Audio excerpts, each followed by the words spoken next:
Assalamualaikum warahmatullahi wabarakatuh. Selamat pagi para siswa SMK semuanya. Bagaimana kabar kalian? Semoga kalian dalam keadaan sehat dan terus semangat untuk belajar.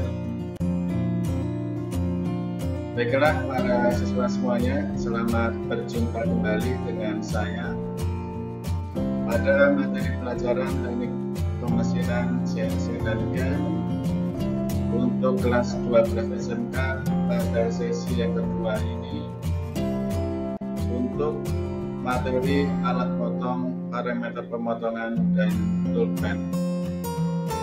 Sebelum memasuki materi, berikut ini profil saya dan sebagai sumber referensi yang digunakan.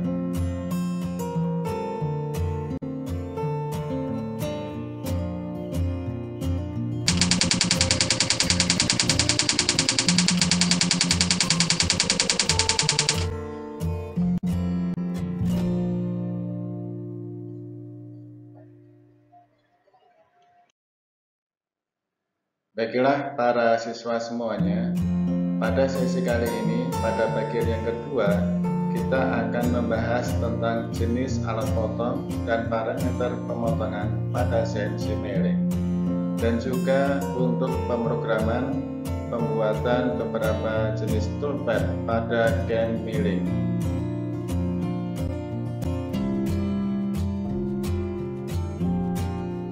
Para siswa semuanya, jenis alat potong atau perkakas potong yang digunakan dalam proses pemesinan itu pada umumnya berasal dari bahan yang lebih keras dari bahan benda kerja yang dikerjakan.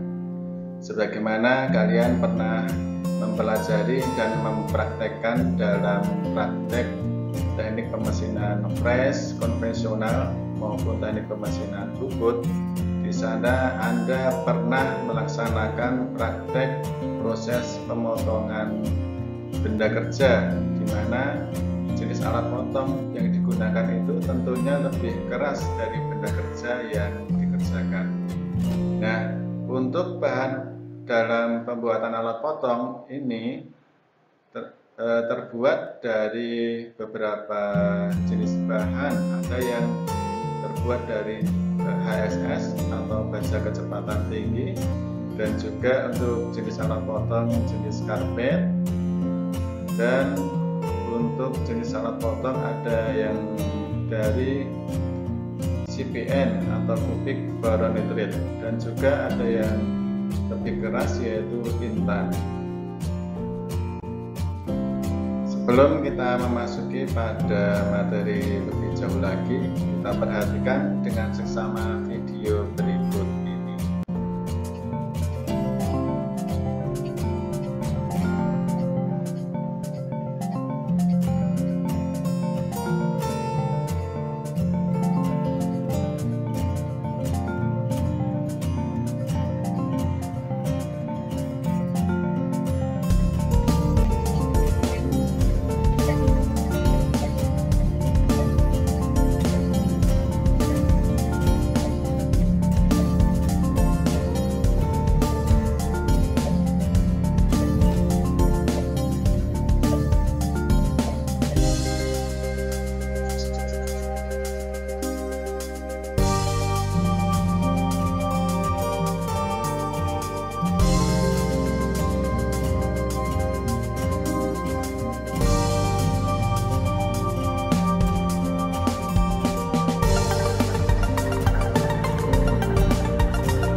Baiklah para siswa semuanya, dari tayangan video tadi Anda sudah menyaksikan beberapa jenis alat potong yang digunakan dalam proses pemesinan CNC milling, proses pemakanan terhadap benda kerja.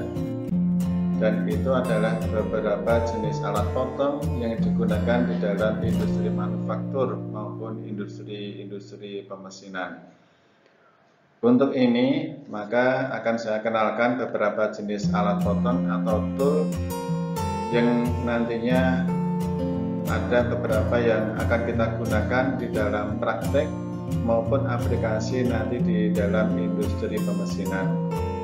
Yang pertama ini adalah hand mill, yang nomor 1 ini hand mill jenis flat, ya, flat hand mill. Kemudian yang kedua ball hand mill, ada berbentuk radius, ya, bagian ujungnya. Kemudian yang ketiga ini full hand mill, kemudian face mill, dan ini radius mill, kemudian chamfer mill, kemudian slot mill, dan yang kedelapan adalah taper mill, dan juga bentuk dove mill atau ekor burung.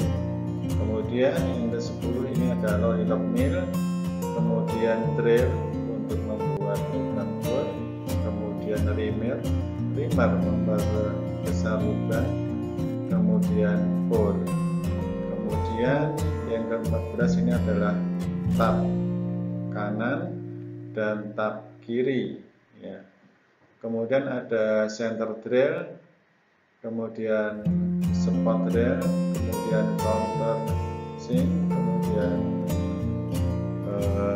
beberapa jenis tool yang lain di sini sudah tersedia lengkap.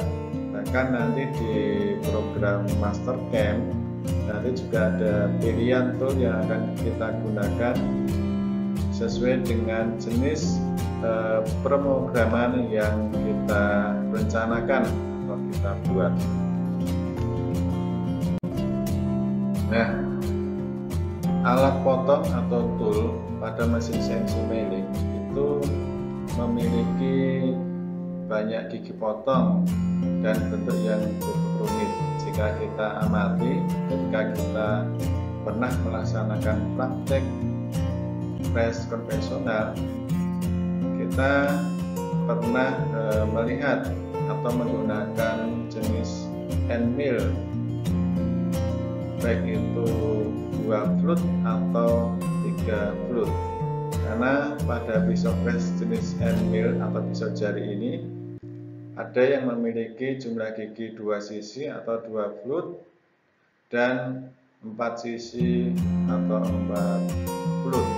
Bahkan ada juga yang 3 flute. Namun yang sering kita jumpai di bengkel ketika kita praktek adalah 2 flute atau 4 flute. Hand mill HSS ini sering digunakan untuk membentuk kontur, sedangkan face mill digunakan untuk proses meratakan permukaan. Ini adalah face mill, dan ini beberapa jenis hand mill. Sedangkan ini adalah bentuk-bentuk jenis pengerjaan yang dapat digunakan. Para siswa semuanya, kita memasuki pada materi parameter pemotongan. Parameter pemotongan itu merupakan suatu informasi yang berupa data-data yang harus digunakan untuk proses pemesinan, berupa dasar-dasar perhitungan, rumus, dan tabel-tabel yang mendasari teknologi proses pemotongan atau penyayatan pada proses pemesinan. Nah, jenis parameter pemotongan itu apa saja? Yang pertama itu adalah kecepatan potong, simbolnya V, atau cutting speed CS dalam meter per menit. Kecepatan potong itu adalah suatu kemampuan alat potong menyayat bahan dengan aman menghasilkan tatal dalam satuan panjang per waktu atau meter per menit atau juga feet per menit. Nah, kecepatan potong ini untuk berbagai jenis bahan teknik yang umum dikerjakan pada proses pemesinan itu sudah diteliti oleh para ahli dan sudah dipatenkan pada tabel kecepatan potong, sehingga dalam penggunaannya tinggal menyesuaikan antara jenis bahan yang akan dipres dan jenis alat potong yang digunakan. Sebagai rumus dasarnya itu adalah P sama dengan P dN per 1000. Namun kecepatan potong ini kita lihat pada tabel. Kemudian yang berikutnya yaitu putaran spindle mesin atau satuannya revolution per menit, simbolnya N dalam RPM, dirumuskan dengan N sama dengan V kalikan 1000 per PD. Nah, kecepatan putar mesin pres ini untuk melakukan pemotongan atau penyayatan dalam satuan putaran per menit. Ini adalah kemampuan kecepatan putar mesin pres ya, baik itu pres konvensional maupun pres CNC untuk melakukan pemotongan atau penyayatan, satuannya RPM. Kemudian yang ketiga yaitu gerak makan atau feed.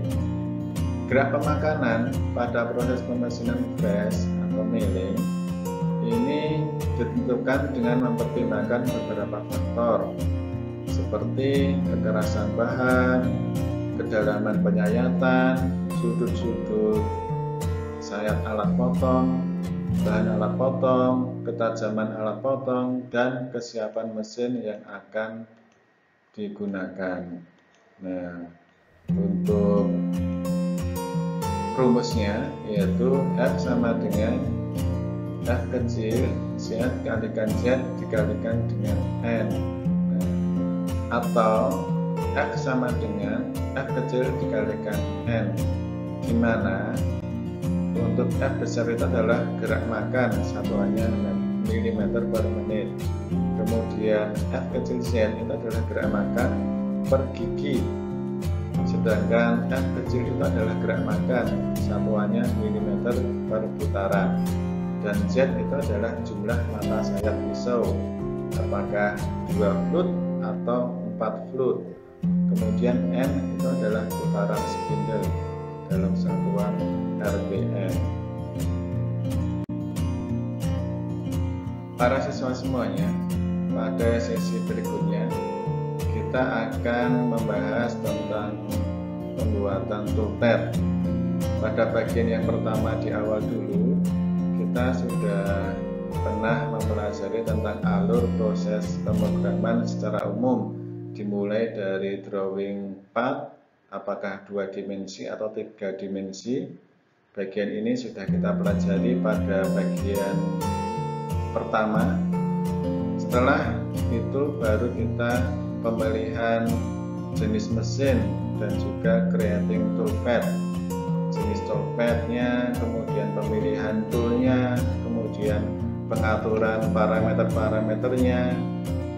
Setelah itu pada sesi berikutnya yang akan kita bahas pada sesi yang akan datang, yaitu simulasi dan editing toolpad, kemudian post processor yang memunculkan G-code. Nah, sebagai contoh untuk proses pembuatan toolpad, di sini salah satu contoh gambar kerja yang akan kita kerjakan.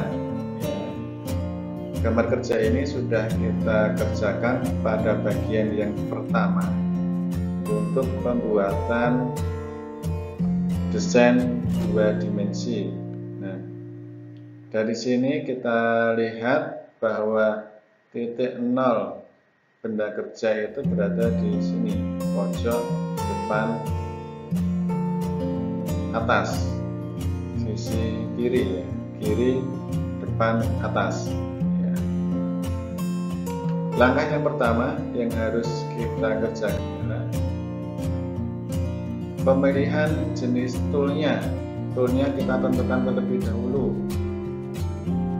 Kita akan mengerjakan toolpath ini. Yang pertama adalah proses facing, kemudian kontur. Itu nanti akan kita gunakan end mill diameter 10. Kita beri nama T1. Kemudian untuk proses berikutnya yaitu pembuatan pocket.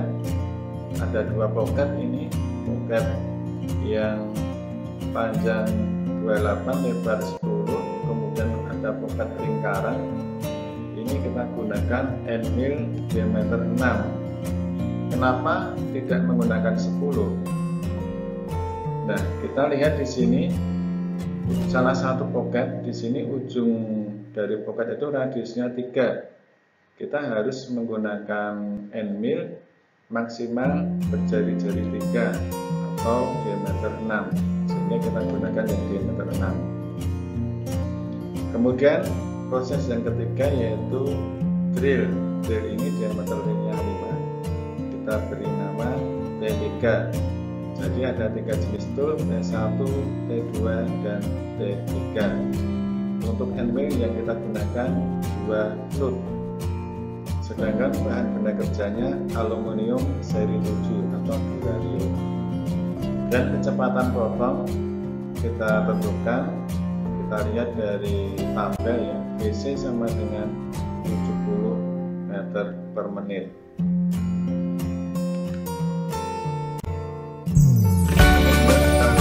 Semuanya dari begitu bisa akan melakukan proses dari hasil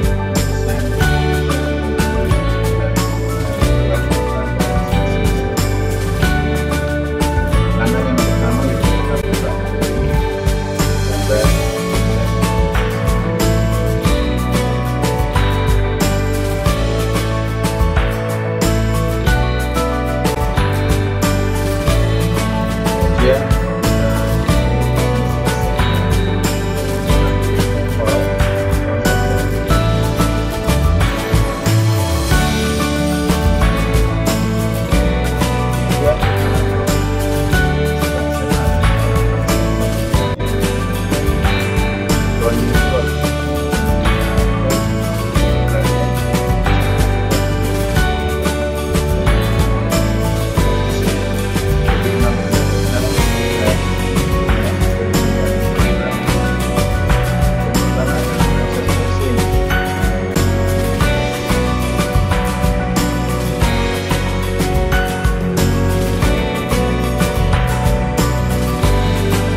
parameter jenis pemakanan spesial.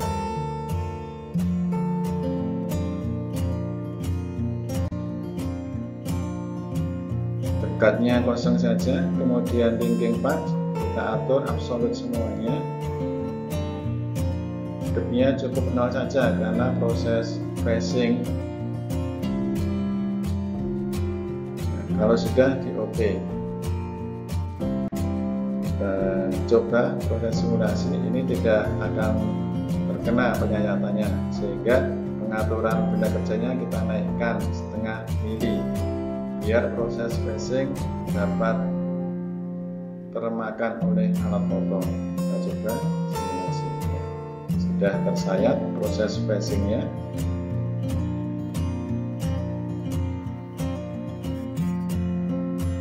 Langkah yang kedua yaitu kita pilih untuk toolpath proses kontur. Kita pilih garis konturnya, arahnya kita tentukan searah atau berlawanan arah jarum jam. Kemudian jenis toolnya masih sama, kita gunakan diameter 10 sebagai T1 nya. Kemudian depthnya kita atur, kedalaman penyayatan setiap kali penyayatan 2 mili. Kemudian finishingnya 1 kali kita atur 0,5. Kita atur proses pemakanannya, keep tool down biar langsung turun.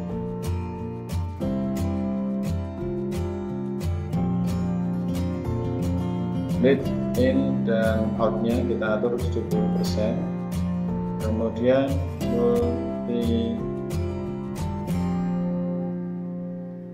pemakanan menyampingnya ini kita isikan 2 kali pemakanan dengan jarak 3 mili. Kemudian linking path kita atur absolut semuanya. Backtracknya 10, kemudian feed plan-nya kita isi 2, kemudian depth atau kedalaman pemakanannya total itu -4. Ya, kita coba dengan simulasi.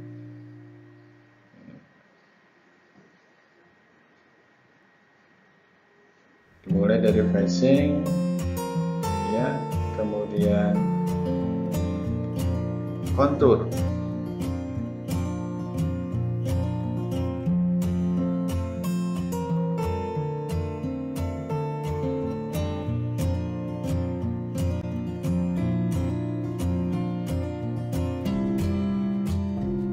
Pemakanan secara bertahap ya.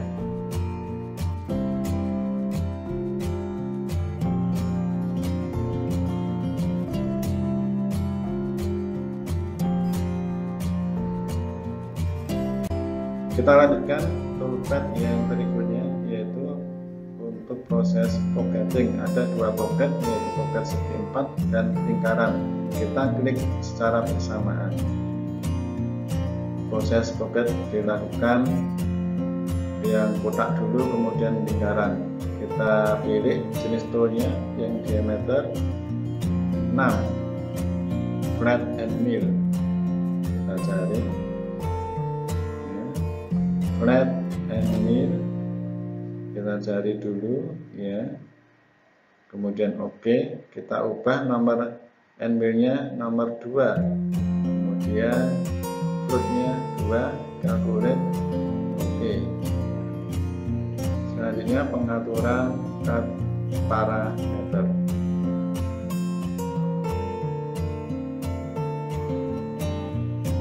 Kita pilih jenis pemakanan roughingnya.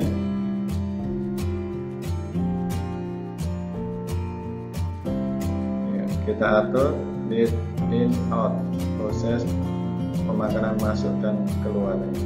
Kemudian dekat atau pemakanan setiap kali penyayatan itu 1 mili. Kemudian dilakukan finishing. Finishingnya kita atur 0,5 mili. Oke, kemudian linking path kita atur absolut semuanya. Backtracknya kita atur 10, kemudian feed plan-nya 2, sedangkan kedalaman pocketnya adalah -5. Oke. Ya. Dilanjutkan untuk proses drill ya. Proses drill kita pilih titik pusat lingkaran yang akan diproses drill atau pengeboran. Oke, kita pilih jenis tool yang digunakan, yaitu drill untuk diameter 5.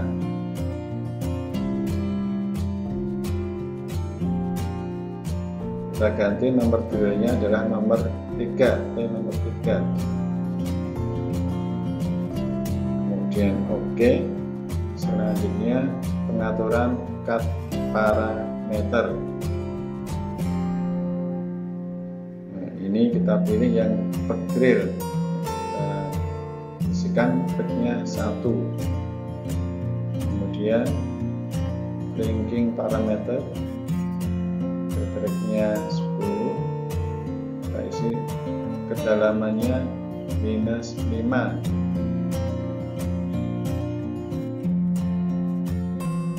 Oke. Ya, proses facing, kontur, pocketing, dan drill toolpadnya sudah kita buat. Sekarang kita coba simulasikan proses dari awal sampai selesai. Kita klik dulu, diaktifkan, kemudian disimulasikan. Kita atur gerakannya biar terlihat. Ini proses facing, kemudian kontur, pemakanannya bertahap, baik itu turun maupun menyamping. Pemakanan turun 2 mili sesuai dengan yang sudah kita atur tadi. Kemudian menyampingnya 2 kali, kita buat 2 kali, dan ini adalah kondisional tergantung dari lebar dari kontur itu sendiri. Jika satu pemakanan sudah cukup, maka bisa kita atur 1 kali menyamping saja. Ini pocket ya, pocket untuk persegi atau kotak, kemudian pocket lingkaran. Pemakanannya juga bertahap. Kali ini 1 mili sesuai dengan yang kita atur tadi. Kemudian drill. Ya. Kita lihat sudah selesai. Kita ulangi sekali lagi simulasinya biar kelihatan. Kita cek lebih cepat lagi ya. Tampilan 3 dimensinya hasilnya seperti ini ya. Inilah langkah-langkah proses pembuatan toolpad dari facing, kontur, pocketing, dan drill.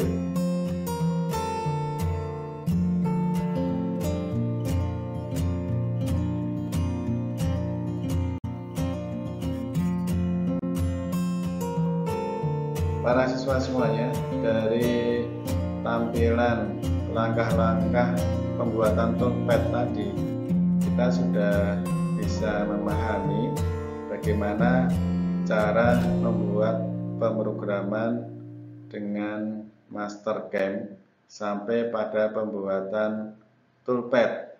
Nah, untuk lebih memahami dan mengasah serta meningkatkan pemahaman konsep kalian, maka di sini saya berikan latihan untuk satu jenis gambar kerja.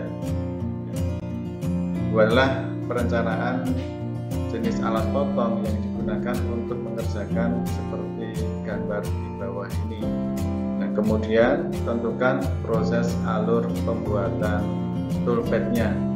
Nah, di sini ada gambar 2 dimensi dan 3 dimensi. Silakan ditentukan jenis alat potong apa saja yang digunakan, kemudian alur proses pembuatan toolpad.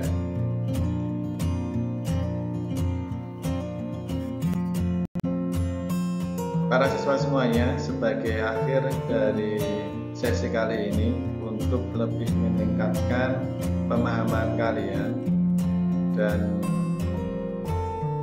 mengasah dalam kompetensi dasar ini, jawablah soal evaluasi yang sudah disediakan pada e-learning setelah kalian menyimak video ini.